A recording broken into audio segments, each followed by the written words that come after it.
He's going to be our last speaker for today. Unfortunately, again, Mike's not going to be here. He did send me a selfie of him in the hospital. But he's under surgery. I'm not 100% sure. But he's in good spirits. Anyways, Anthony Miranda, Arm Scholar, as most of you know. I'm going to hand it off to him. I love you too, Yogi. So I actually really didn't prepare much for this. We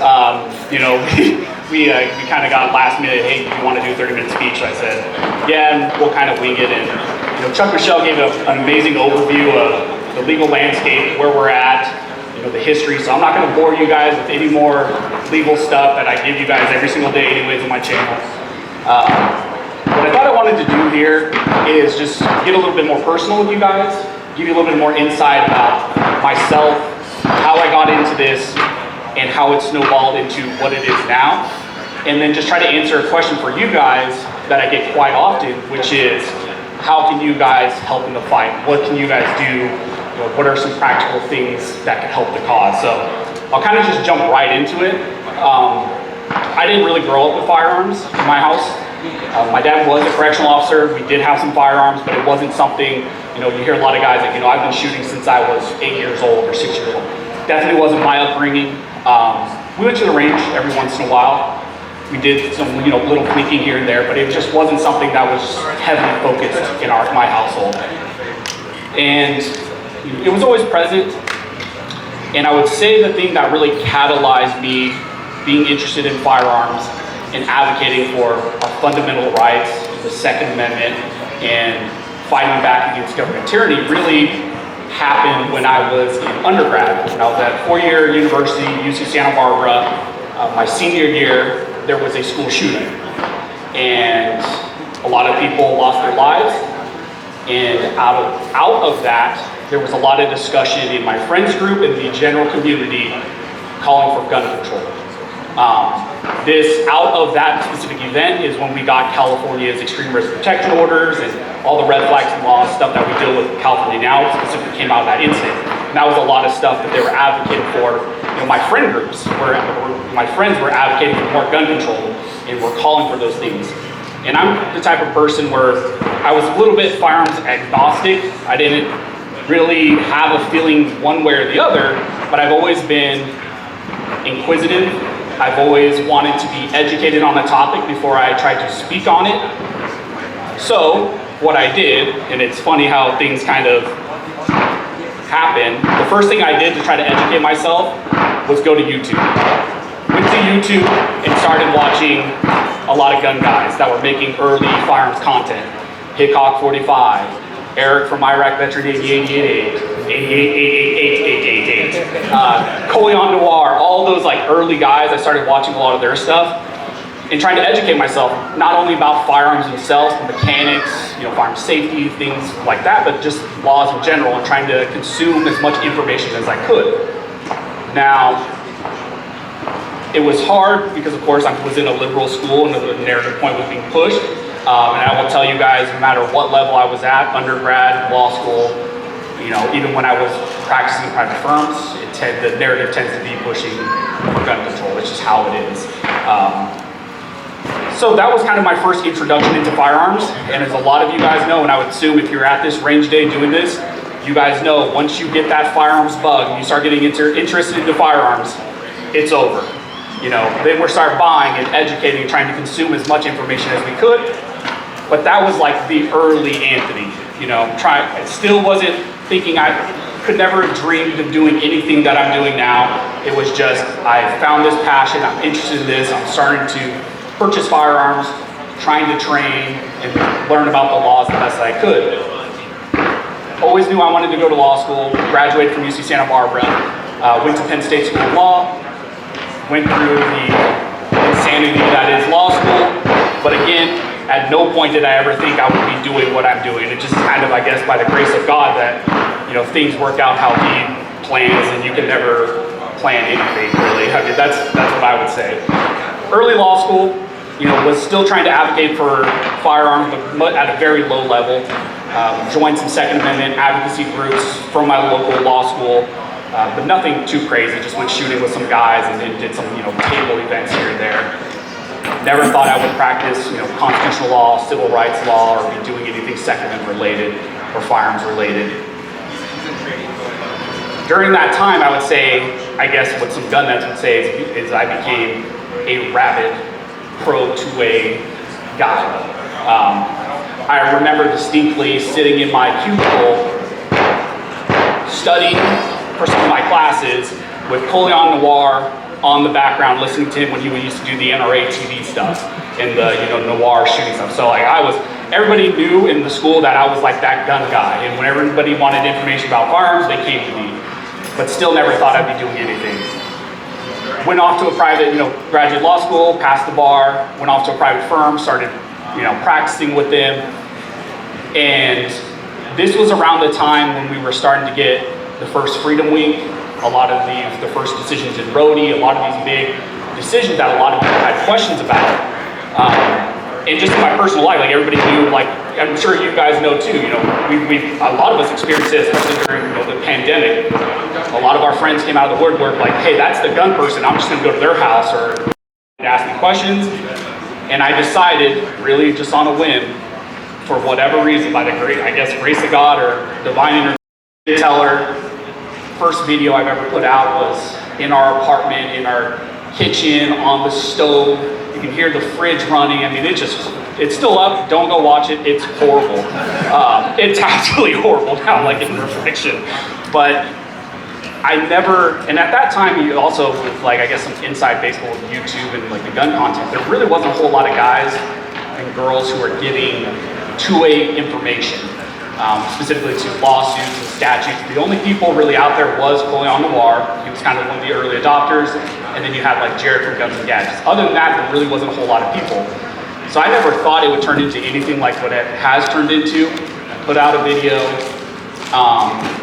I guess some people resonated with it, found the information helpful, and started to snowball. I actually don't do this, but I did not tell my boss at the time that I was putting these videos out. And I don't think he found out, the partner of the firm didn't find out until I was about like 100,000 subscribers. And he just walked into the office one day and was like, hey man, when are you gonna tell me that you're doing this YouTube thing? Like, that's awesome. And, which was great that the law firm at the time was, at least that partner, like appreciated what I was doing. So he didn't fire me on the spot. I was pale white at that moment. Which I have a great relationship with now, and every time I see him, he jokes about that. Like, I can't believe like how white you were when I confronted you. But, it snowballed, and then I got an opportunity to then join Firearms Policy Coalition as one of their in-house counsel. And, I took a pay cut to go work with them because I believed in the cause. It was an awesome opportunity. I worked with them for about a year and a half as in-house counsel, helping them with a lot of cases that I don't tell people about, but. And now, kind of doing my own thing and working with other organizations and getting to help, be a plaintiff with CRPA and some of their lawsuits, and helping, Gun Owners of America with some of their stuff, and Gun Owners of California with some of their stuff, Second Amendment Foundation, because a lot of those attorneys that I worked with at the FEC are now with SAF. And now the channel being what it is now, and trying to get information out to you all and mobilize you guys to the best of my ability, which I'm still amazed and super blessed and appreciative of how much support you guys give me. But this is all to say, when it comes to the Second Amendment fight, you may have to do things that you've never dreamed of and you've never thought about. A lot of these opportunities were either on a whim or something was presented to me at the time where I just said, I need to do this for the cause. For example, joining FBC, when I was offered the opportunity to jump on the other side and not be an attorney for a case, but to be a plaintiff and put my neck out there as a plaintiff. I've been on plenty of those calls where I'm calling people saying, hey, FBC wants to file this lawsuit, we need plaintiffs, and me trying to get other people to join plaintiffs, but I was then presented the opportunity to be a plaintiff in the SB2 case. So again, it's all to say, there are opportunities out there that you guys can do practically. I know a lot of times these organizations, being on that side, struggle to find plaintiffs. It's really easy, and I'm guilty of it too. It's really easy to talk a big game online, a talk a big game behind closed doors. It's really hard to put your name on a lawsuit suing the state of California, going into court. But that's the type of advocates we need. Our founders were the type of advocates that chose dangerous freedom. And they knew that they would have to put their necks out there. Now, by no means am I saying me or Reno or anybody's at that level, but there are practical things we can do right now as 2A advocates to get out there and help the cause. Donating to organizations, always amazing. CRPA operates on a very lean budget. I don't think people understand how small the budget these organizations have, even these national orgs like FBC and GOA. They operate on a very lean budget, and they're fighting either the federal government or the state of California that's using our tax dollars and have endless budget and can hire any attorneys that they want, and they can file anything that they want. So donating, of course, always the easiest practical thing. Other than that, reaching out to orgs, trying to be plaintiffs.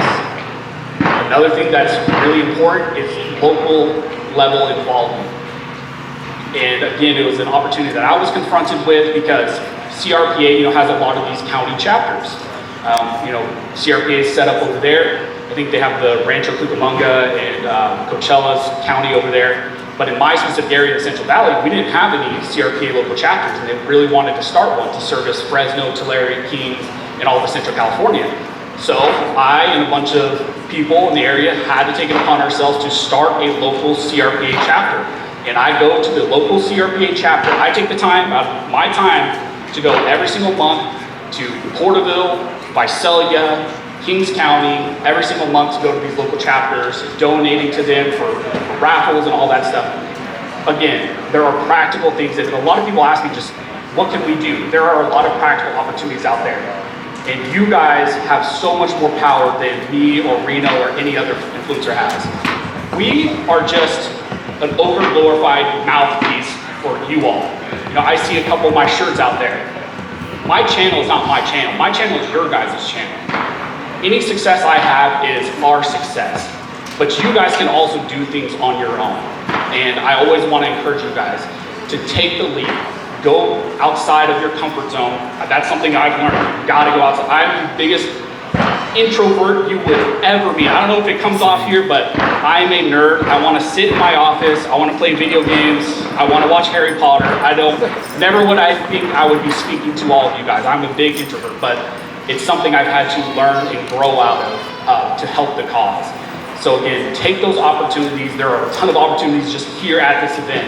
Take them. Donate to CRPA. Join local chapters. Go take your friends out who are maybe interested in firearms. Take them to the range. I've taken plenty of my left-leaning friends out to the range. I've had conversations with some of the furthest left-leaning. I had a friend in law school who was a head attorney for Lambda Legal, which is advocating for transgender rights and all of these things. And she filed an amicus brief in the last Supreme Court case dealing with Second Amendment, and we got to have a conversation from both sides. We have to take those opportunities. Sometimes maybe those conversations aren't the most comfortable, especially with your friends, but there are opportunities out there. Seize them and just do all you can for 2A cause, because like Chuck Michelle mentioned, the opposition has Bloomberg behind them, but we have the people. They might have the money, but we have the people. So people go forth.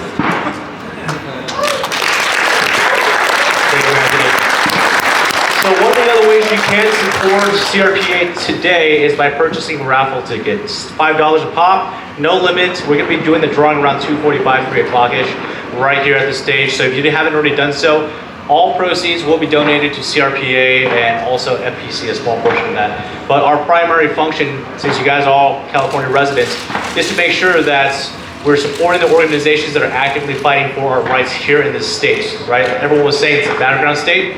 That is the case. I'm sure we have a lot of friends and family who have left the state because of how things have been going.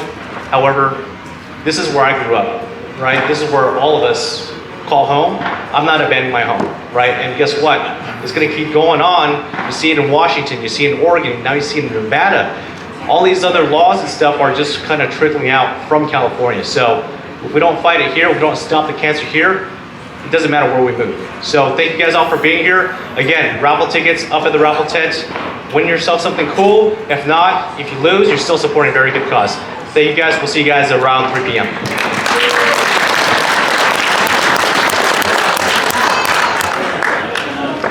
Over here because I haven't been over here. To the Meg Pole booth. Oh, yeah, they said he was supposed to be here today too. He's the one to call that from. Mike Glover. Mike Glover and I think the president of the CRPA or something. This is a good idea. Pretty sure we would. Federal Section pro-government conservative. Any questions? I go, it's not. Like, hey, you're out. Yeah, no, they wouldn't even let me in.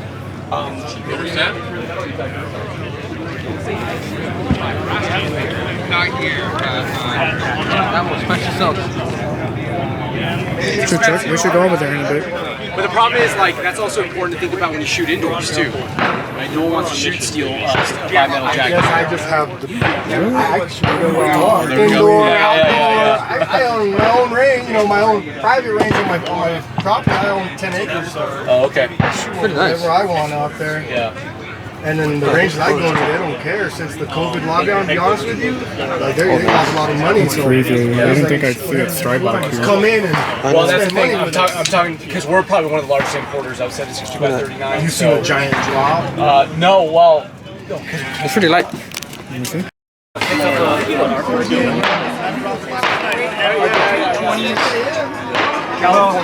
not a body armor guy. It just regular. Fucking unmatched. Fucking amazing value. Oh, these are. Yeah, this is a combat. This is the battle. No, that's what. Oh, you went with him? I remember when he was out there, he was like, we were asking him about some stuff for our blue label stuff. Yeah. He's like, alright, let me get this squared away before I go to Hawaii. We're like, Hawaii? Yeah, but he's going to Hawaii. He's out there again right now. Is he? Or, well, he's going out. That's cool. And I was supposed to go with him. It's huge. You guys, I understand. You just got off the shift. And, yeah, I would love to wait in the gun store and pick up one gun for 8 hours. And use my day off away from my wife and kids. It's awesome. So that's great to know.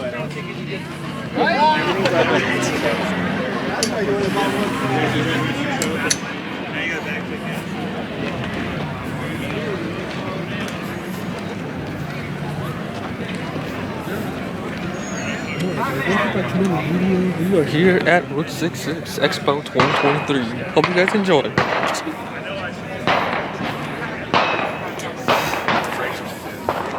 Super. You just gotta be careful. Luckily, I can replace it. That's the nice thing about it. So, yeah, we would have some.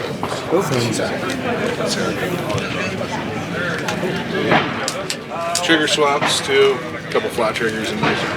Depending on how you call it. At the shop, yeah. Okay. And carbon. A good site to look at is Gray Guys. They have a lot of good SIG stuff.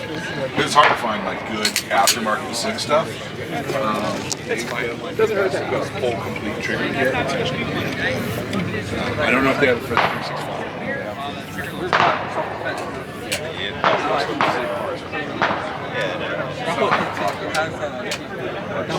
They take out all rights for those purposes. They all think we're all the same when we're not. That's pretty cool. He makes these. Oh, that's tight. Actually, look at this one. That one's cool too. That one's cool. That's an AK, right? It's an AR-15. On AR-15. Yeah. The rival, Huh? the rival of the AK. Yeah. You go to the air show last weekend? Oh yeah. It flies over our house. So You guys didn't even have to go anywhere. Yeah, well, yeah, exactly. It's nice. I was there too. We go every year. Good time. It's my favorite time of the year. Oh yeah. Next to the surf competition, it's my favorite time of the year. Is that before or after? After. After. Is it? The air show? No. It's pretty constant. Oh, okay. Awesome. Thank you. More than that. Hi, guys. Yeah, more than that, I know. What's up, guys? What's up? Free to enter raffle. Free to enter. Or if you follow us on Instagram, you get 2 free patches. It's 2-pack. PVC. If you want to try on a side, bro, let me know. How's it going, boss? It's pretty cool. Look at their name. About key holders? Yeah. Yes, sir. Look at that. We We have green, tan, and black. What are they? Key holders. You unzip them and you can put your house keys in there, your car keys. Nice. Whichever you like. I could just throw these in there.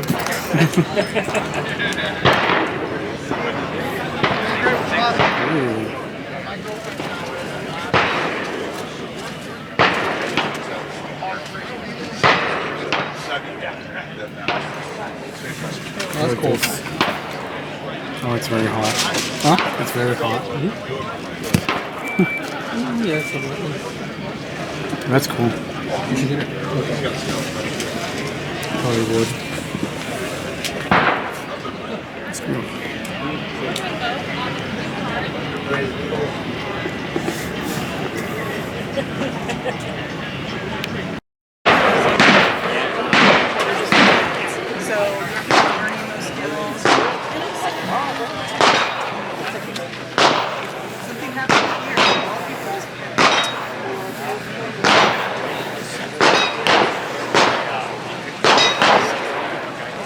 Yeah?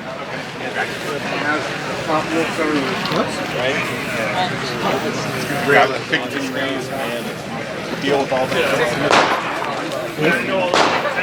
Huh?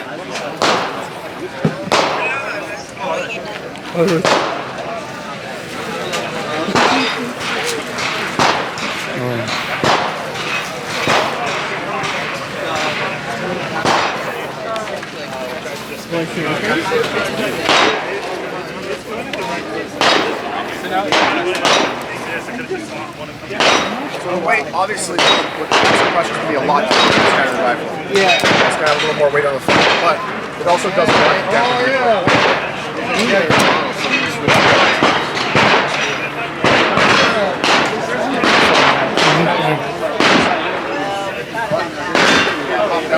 Sure. Stick your rip card.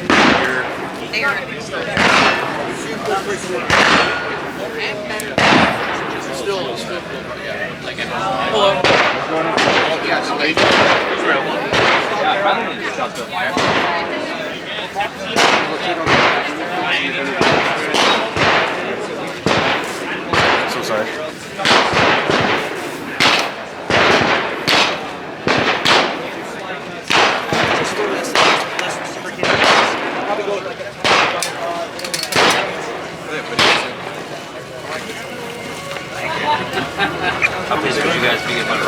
Oh, this is the guy that was telling you about, like. Yeah, he's like a biblical figure, but for like soldiers, warriors and stuff. Ah. Yeah. So like back then, even like soldiers in World War II would wear like necklaces of Saint Michael. Oh, I see. Yeah, to like protect them. Alright, let me call you guys back here. I do card. Try both, okay? Joe, bring me up 2150. I'll be home soon, don't worry. That's okay. Bye. So we do like ever since 1995 month. Yeah, that one is cool though. This one. That I know. I like this one though. They're all cool. This one, add that, and I want to add my name on it on the side of when I get it. I wonder if Diego has this one. I think Diego has this one. I want to get him a new one though. You get it before everybody else gets it. You also get 20% off and free shipping. You don't have case.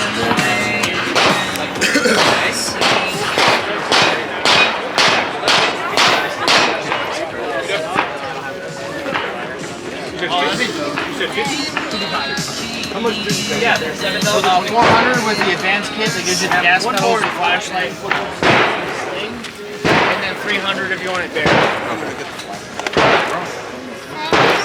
Totally worth it. Yeah,